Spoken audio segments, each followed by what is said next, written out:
Hi guys, welcome back to my YouTube channel CA with CM. I hope you guys are doing well. So आपके last videos पे बहुत सारे comments आए थे कि strategy video लाओ, स्ट्रैटेजी वीडियोस लाओ. So here it is. तो दो वीडियोस आएगी. ये कॉस्टिंग एंड एफएम के लिए है एंड एक आएगी ऑडिट एंड एसएम के लिए, बिकॉज प्रैक्टिकल सब्जेक्ट्स की स्ट्रैटेजी ऑलमोस्ट सेम होती है and I followed same strategy for both costing and FM and audit और एसएम की भी सेम स्ट्रैटेजीज, तो उनकी सेपरेट वीडियो है.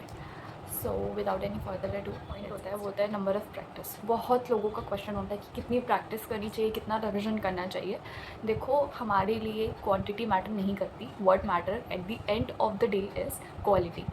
तुमने just for the sake of number of revisions तुमने मान लो 4-5 रिविजन्स कर ली, बट एट द एंड तुम पेपर सॉल्व कर रहे हो, कुछ भी टेस्ट दे रहे हो and you are not able to solve it because your concepts are not clear.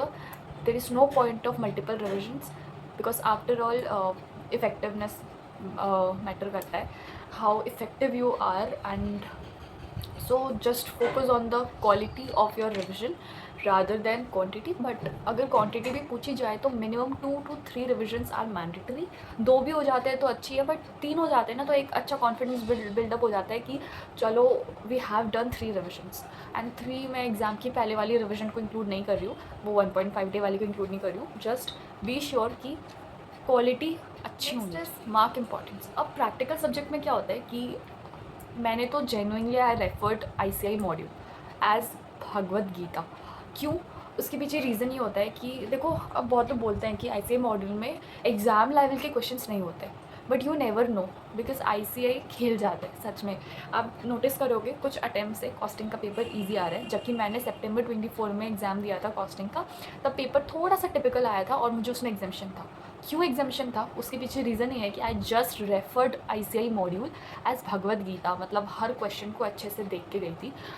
अब मार्क इम्पॉर्टेंट पॉइंट्स में चीज़ ये होती है कि जब आप प्रैक्टिस कर रहे हो तो वेदर इट्स फर्स्ट और सेकेंड रिविजन, आपको क्या करना होता है कि same for the FM. Okay, FM में भी आपको क्वेश्चंस प्रैक्टिस करने, तो सेम कि जब आप सॉल्व कर रहे हो तो just mark important on those illustrations या प्रैक्टिकल प्रॉब्लम्स जो आपको लगता है कि एग्जाम के पहले अगर आप वो क्वेश्चंस देख के जाओगे than that would be effective and will be covering the entire chapter और concept. Do RTPs and full test papers. आप चाहे कितनी प्रैक्टिस कर लो, मॉड्यूल से कर लो. बहुत लोग बोलते हैं कि हमने ये वाले फैकल्टी की बुक से पढ़ा, ये पढ़ा. अरे ऐसे ही आपको इतना सारा मटेरियल प्रोवाइड करता है. अलग अलग अटेम्प्ट का RTP है आपके पास, MTPs है, उनको लेके बैठो. आपको क्वेश्चंस का लेवल समझ आएगा, आपको ये समझ आएगा कि किस टाइप के क्वेश्चंस पूछे जा रहे हैं. मैंने तो पर्सनली अभी भी RTPs करा. FM का तो मैंने पास्ट 4 अटेम्प्ट का RTPs करा एंड ट्रस्ट मी एक एक्सपोजर मिल जाता है कि हाँ इस लेवल तक पूछा जा सकता है. कोई न्यू पॉइंट, कोई न्यू एडजस्टमेंट हो सकता है जो मॉड्यूल में नहीं है, तो वो RTP में है या MTP में है. Then you will just mark it कि चलो ये एग्ज़ाम के पहले ये भी देख के जाना है. ओके.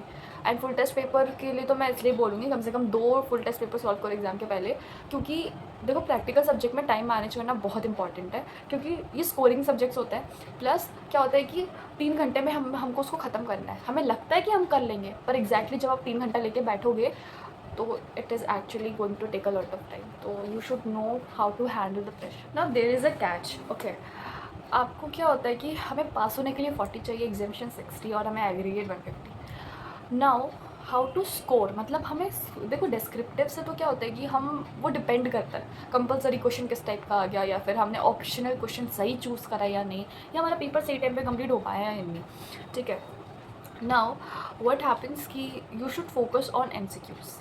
मैंने पहले नहीं करती थी फोकस, मुझे सारी चीज़ें तो समझ नहीं आती थी, बट जब मैं अटेम्प्ट्स दे के मुझे समझ आ गई है.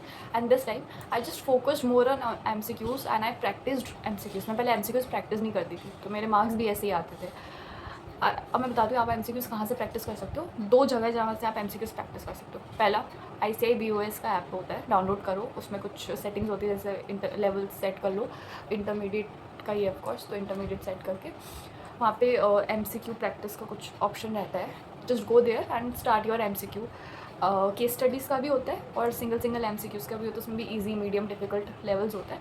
जो भी सब्जेक्ट का आपको करना है वो सब्जेक्ट का कर लो. ट्रस्ट मी, ये छोटे छोटे माइनर पॉइंट्स जो आप बुक रीडिंग करके भी नहीं निकाल पाते, वो आप MCQs के थ्रू आपका एक क्विक रिविजन हो जाएगा. एंड विल बी लाइक कि हाँ, आपको उस समय नहीं पता चलेगा, बट जब आप वापस लेके बैठोगे ना, रिविजन करोगे, रेदर इट इज़ थ्योरी या फिर प्रैक्टिकल जो भी है, जब आप रिविजन करोगे तब आपको समझ आएगा अरे ये तो मैंने एमसीक्यू में पढ़ा था। एंड ये स्मॉल पॉइंट यहाँ पे छुपा है जिसके बारे में मैं सोच भी नहीं सकती थी क्वेश्चन फ्रेम हो सकता है। एंड ये यहाँ से एमसीक्यूज आरटीपी में भी पूछे जाते हैं। तो मैं ऐसे करती थी, तो मुझे ICAI BOS के ऐप पे जो एमसीक्यूज थे और जो आरटीपी में एमसीक्यूज थे तो बहुत हद तक सिमिलर दिखते थे। और एक होता है ICAI का बुकलेट होता है, केस स्टडीज़ का भी होता है, केस स्टडीज़ का तो होता ही है, उसमें 30-35 केस स्टडीज़ होती है, 40 भी होती है, वो आप कर सकते हो। ज़रूरी नहीं है सारी करो, जितनी हो पाए करो, जस्ट फॉर प्रैक्टिस। एंड और शायद सिंगल एमसीक्यूज का भी होता होगा, I am not sure, you can just check it out. So yes, next is marathon video. If you are a person जिसको लाइक सेल्फ रिविजन पे ज़्यादा बिलीव है रैदर देन वीडियो देख के रिवाइज़ करना, तो फिर स्किप दैट मैराथन वीडियो वाला चीज़। But if you are like कि कभी कभी होता है ना कि हमें मन होता है कि बस कोई करवा के दे दे, तो एक मैराथन वीडियो पकड़ लो, एक सिंगल टीचर का, बार बार टीचर चेंज मत करो, एक ही टीचर का रखो, उसी को बार बार देखो, एंड वो फिर वर्ड्स आपके माइंड में सेट हो जाएंगे and you will just recall it automatic. List बना लो एज ए टॉपिक्स का जो आपको देख के जाना है जस्ट एग्ज़ाम के पहले 1.5 डेज़ में। बिकॉज देखो 1.5 डेज़ में इतना ज़्यादा स्ट्रेस होता है कि you are not in the position, आपको बस ये होता है कि कोई बना के दे मुझे कि इस चीज़ से पढ़ लो और एग्ज़ाम में you will ace it. Better जब रिविजन्स कर रहे होते हो, मल्टीपल रिविजन्स, तो तभी एक पेज लो, पेन लो and just write it down the topics जो आपको लग रहा है कि ये मुझे एग्ज़ाम के पहले देखना ही पड़ेगा। सेम चीज़ मैं रिपीट कर चुकी हूँ ऑलरेडी पहले पॉइंट में, तो वही है, एक लिस्ट बना लो, ज़्यादा टाइम नहीं लगेगा। It will just help you 1.5 days before the exam. And पूरा रिवाइज, पूरा पेज पलटने से बेटर है आपके पास लिस्ट होगा, just refer to that page. And मैं बोलूँगी पेज नंबर तक लिख कर रख लो, बिकॉज आप इतने ज़्यादा टायर्ड होते हो उस टाइम पे, आप में इतनी भी हिम्मत नहीं होती है कि मैं खुद ढूंढ लूँ। आपके पास होगा, you will just refer it to that page and you will easily just revise everything. And उस टाइम पे बहुत ज़्यादा क्रिस्प हो जाती है रिविजन्स और कंसाइज भी हो जाती है। एंड हमारा मेन मोटिव यही होता है कि हमें लास्ट 1.5 डे तक हमारी सारी रिविजन्स जो भी हम कर रहे हैं वो कंसाइज करनी है। तो बेटर यही है, प्रैक्टिकल सब्जेक्ट्स में प्रैक्टिस करो, इंपॉर्टेंट क्वेश्चंस को मार्क करो, लास्ट 1.5 डेज़ में उन इम्पॉर्टेंट क्वेश्चंस को करो। ज़रूरी नहीं सब करो, जो लिख के करने वाले उनको मार्क करके रखो एंड उनको लिख के प्रैक्टिस करो, जो सिर्फ देखने से हो जाएगा। लास्ट 1.5 डेज़ में MCQs की प्रैक्टिस मत करना, बिकॉज नए MCQs यानी new topics, don't touch new topics. वैसे मुझे ये पॉइंट शायद पहले रखना चाहिए था, but it is very very important. देखो कॉस्टिंग और FM आपके ऐसे सब्जेक्ट्स हैं जिस पे बहुत सारे फॉर्मूलाज हैं, स्पेशली FM। एग्री करते हो मेरी बात को? यस। तो एक कॉस्टिंग का भी अलग और FM का भी अलग एक फॉर्मूला शीट बना लो। मुझे पता है बहुत स्टूडेंट्स ऐसा करते भी है, मैंने भी करा। जो नहीं करते उनको बता रही हूँ क्योंकि इसका एक बेनिफिट है, बताती हूँ क्या बेनिफिट है। अब फार्मूला शीट कैसे बनती है, सपोज़ आपका कोई चैप्टर है, मतलब सारी चैप्टर्स की बननी होती है, तो एक चैप्टर का नाम लिखा और उस चैप्टर में जितने भी फार्मूलाज है सब एक तो एक लाइन टू लाइन ऐसे लिख लो। फिर नेक्स्ट चैप्टर के फार्मूलाज, फिर नेक्स्ट चैप्टर के फार्मूलाज, और सारे चैप्टर के फार्मूलाज A4 साइज शीट में लिख लो या जैसे भी लिख लो, बस staple it and keep it. तो जो एग्ज़ाम के जब हम एग्ज़ाम हॉल में बैठे होते हैं और लाइक लास्ट 10-15-20 मिनट्स होते हैं और जब हम उसमें फटाफट बस रिविजन कर रहे होते हैं, तो प्रैक्टिकल पेपर्स में हमने क्या रिवाइज़ करना है? मतलब एग्ज़ाम हॉल में तुम क्या एक्सपेक्ट कर रहे हो कि तुम क्वेश्चंस देखोगे उस लास्ट 15-20 मिनट्स में? सीरियसली। इसलिए फार्मूला शीट बना के रखो कि जब आप एग्ज़ाम हॉल में बैठे हो तो जस्ट रिवाइज दोज फार्मूलाज, क्योंकि जैसे ही उस 10-15 मिनट्स में आप रिवाइज़ कर लोगे तो आपके दिमाग में वो चीज़ सेट रहेगी। एंड फिर जब 15-20 मिनट बाद आपके हाथ में क्वेश्चन पेपर आएगा तो आपको जस्ट स्ट्राइक होगा अचानक से, हाँ ये फार्मूला मैंने अभी देखा, और पेंसिल से एकदम हल्का, वैसे तो मना होता है क्वेश्चन पेपर में लिखना, बट एकदम हल्का क्वेश्चन के बगल में आप फार्मूला स्क्रिबल कर सकते हो। मैं करती थी ऐसा। तो ये फार्मूला शीट वर्क करती है for both FM and costing में कोई खास फार्मूलाज है नहीं, आई थिंक, मतलब है बट कहीं कहीं पे नहीं भी है। बट FM में तो बहुत फार्मूलाज है, जैसे डिविडेंड डिसीजन वाला चैप्टर है और आपका वर्किंग कैपिटल और आपका लिक्विड रेशो, वो जो रेशो वाला चैप्टर है, बहुत फार्मूलाज हैं इनमें।